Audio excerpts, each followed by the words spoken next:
Wakazi wa eneo la Githuri katika eneo bunge la Kiharu, kaunti ya Murang'a, wanaiomba serikali kuu kupitia mamlaka ya kitaifa ya unyunyiziaji maji kuwaunganishia mifereji ya maji ili kuwawezesha kujihusisha na kilimo biashara. Wakazi hao wanasema kuwa licha ya kuwa karibu na mto Sagana, ukosefu wa miundombinu ya unyunyiziaji maji mashamba umeacha maeneo makubwa ya ardhi yenye rutuba bila kutumika. Sinda ile tulikuwa nayo kubwa sana ni ya maji. Maji ndio ilikuwa inashinda sana huku.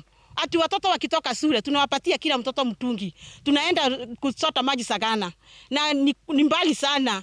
Ni mbali sana juu hata ukitoka hapa kulipa kipikipi unalipangwa shilingi 100. Tukipata tu maji ya kulima sisi tunasaidika sana.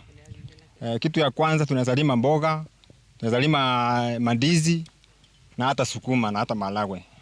Tunaunganisha watu wetu wa hapa Githuri, Mbiri Ward, kijiji ya Gasereni, tunawaunganisha na maji safi ya kunywa. Maana kwa muda mrefu hawa watu wamekuwa wakiteseka sana na mambo ya maji. Na wamekuwa inawabidi waende mtoni, na kwa hivyo leo hii tuko hapa kuwahakikishia kwamba kutoka leo watakuwa wakipata ama wakinywa maji safi ambayo yamepitishiwa zile process ambayo inafaa na imeoshwa na imepata zile standard ambazo zinafaa. Mfugaji mmoja